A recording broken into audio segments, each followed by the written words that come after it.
Sam Bracken is the author of My Orange Duffel Bag, the story of his own journey to overcome homelessness, poverty, and abuse to become a successful businessman. He is a dynamic and powerful speaker, coach, and author, moving people to radical change. Because of his own personal story, Sam is able to help people take massive action to achieve their best selves by overcoming obstacles in their way. Well, I really love that panel that we just all experienced. What a wonderful, I wrote 12 pages of notes, of which I will return to. I'm pretty excited about that. So I'm excited to share some thoughts with you today.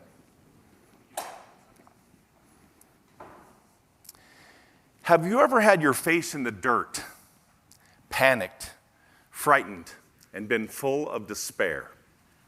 Or have you been struggling through piles of crap, suffering, and yet felt focused, driven, and full of energy? I have. And today, I'm going to tell you what made the difference. When I was a child growing up on the fringes of the mob and motorcycle gangs in Las Vegas, Nevada, my family was like a drug-crazed version on the Brady Bunch on an episode of Cops. My mother worked 3 jobs to provide for our family, and a lot was required from us kids. We had jobs to do, and a very strict schedule to do them. And when we didn't do them, we got our butts kicked. When I was 10, one Friday after school, my stepdad, LeRoy, he told me to do the dishes. And I had cleaned up the stink and squalor in the kitchen 2 days before, and it wasn't my turn. But that didn't matter. As I stood in the filthy kitchen, full of dirty dishes, I started to cry. I clasped my hands together, and I uttered my first vocal prayer. God, it's not my turn to do the dishes. It's not fair. Why me? Whack! Out of nowhere, all of a sudden, LeRoy leaned over and smacked me upside the head, and my face smashed on the countertop. And he said to me, God's not going to help you now, you little shit. Get to work. I was completely and utterly humiliated. I did the dishes as fast as I could. After that wonderful little experience, I said to myself, screw this crap, I'm out of here.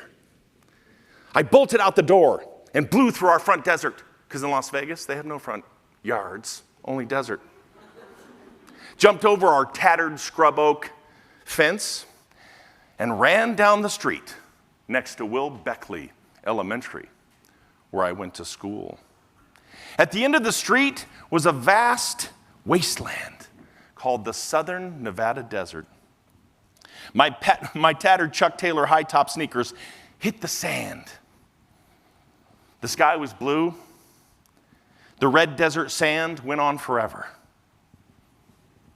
The tumbleweeds and cactus provided obstacles to leap over. I was pretending to be a great running back,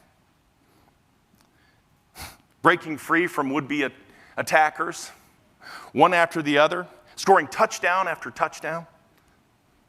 I saw snakes and scorpions and strange desert animals that I had grown accustomed to, spending all my summer days playing in the desert. But something inside of me said, just keep running. Run. Run. Get away from the nightmare and the pain. I said to myself, run as fast as you can, for as long as you can. It's just too much to live with. I wiped away the blood and the sweat from my nose and mouth, and it was hot, really hot, like 109 degrees hot. The sun is scorching my already sunburnt shoulders and bleaching my brown hair. Maybe if I run faster, I'll feel better.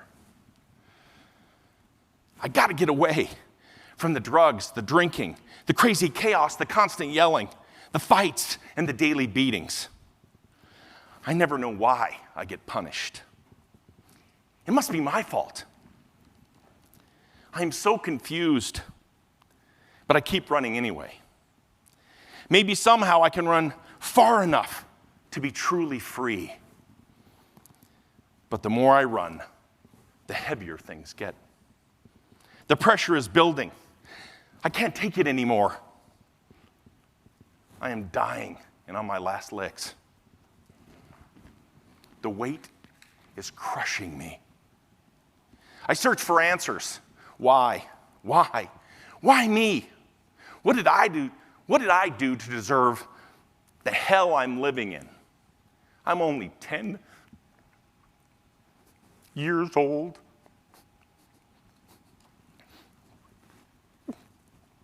I'm hungry,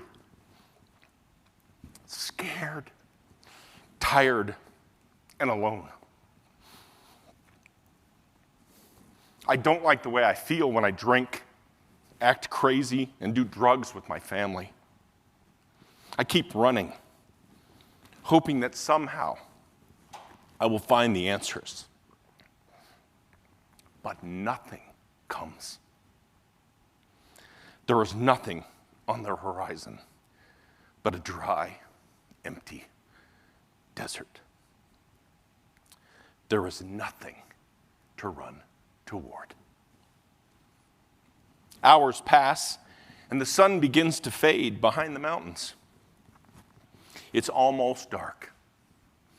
Exhausted, with nothing left in the tank, running down a steep sand dune, I collapse with my face in the dirt. Heaving for breath, searching for answers, a voice comes to my mind. Not like them. Not like them. Never, ever, ever like them. That thought is too overwhelming. The weight of that thought is too heavy. I know deep down inside I don't belong with them. I am not that person. I just don't know how or what to do. It's just too much for me to handle. I start to cry, and I can't stop. My emotions are out of control. I am lost in a desert wasteland. I close my eyes and want to die. Somehow, after a few moments, I regain the strength to get up and start walking home in the dark. With a full moon lighting the way, I notice the beauty of the southern Nevada desert at night. I feel a tiny spark of hope, like a small candle lighting a dark room from a distance. Maybe that faint light means something.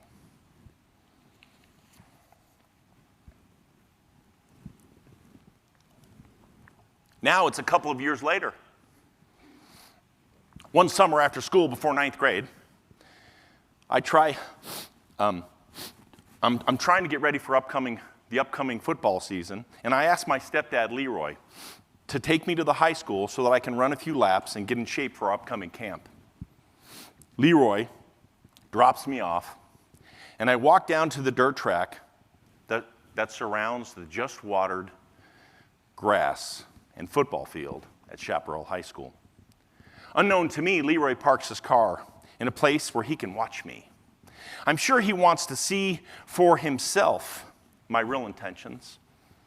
Who is this kid, really? I arrive at the track and I put on my running shoes.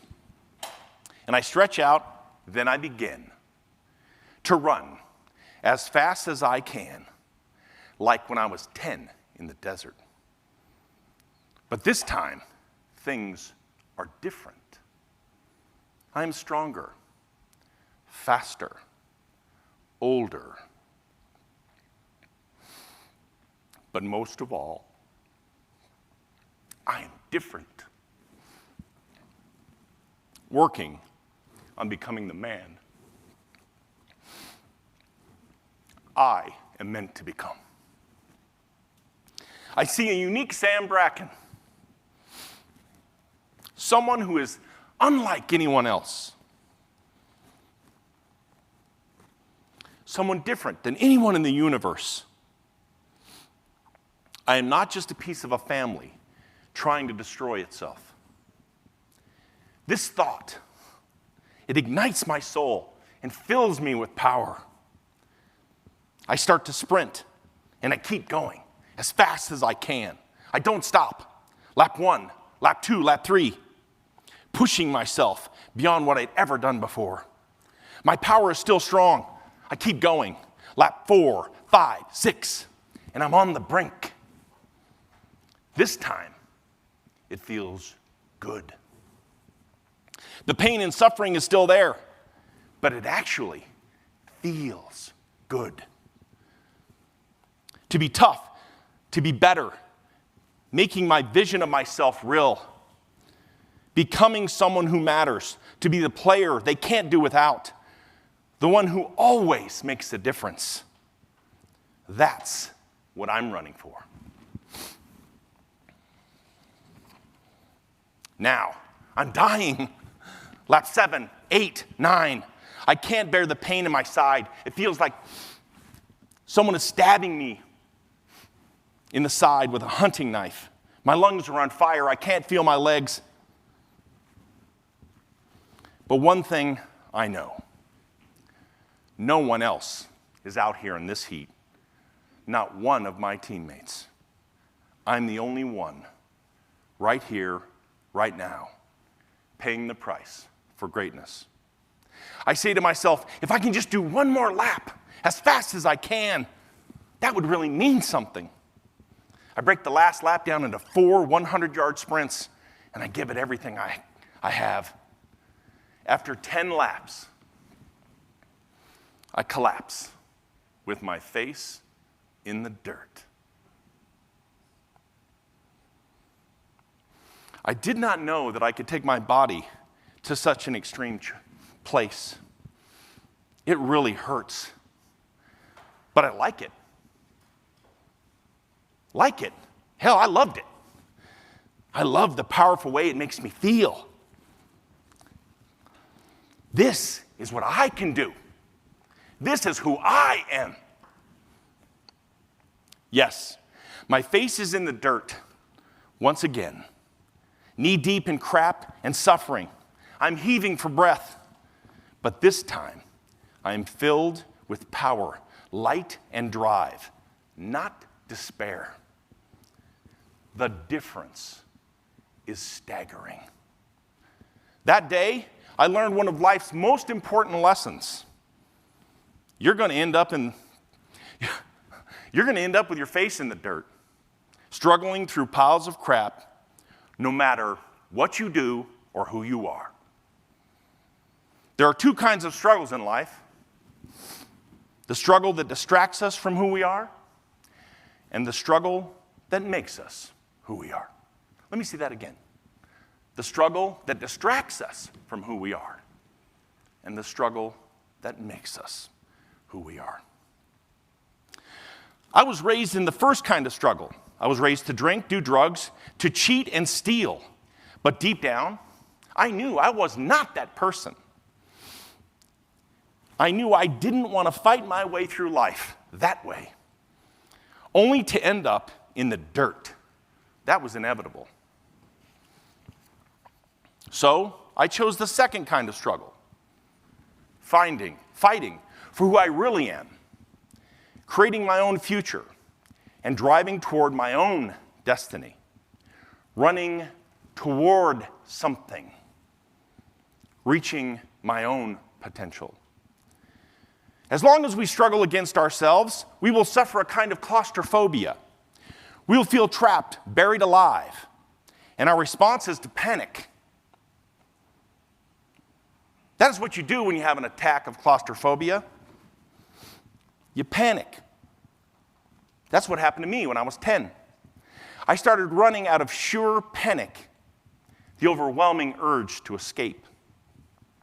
But when I realized that I was not the guy I was raised to be, I also realized that I wasn't trapped at all, that I was free.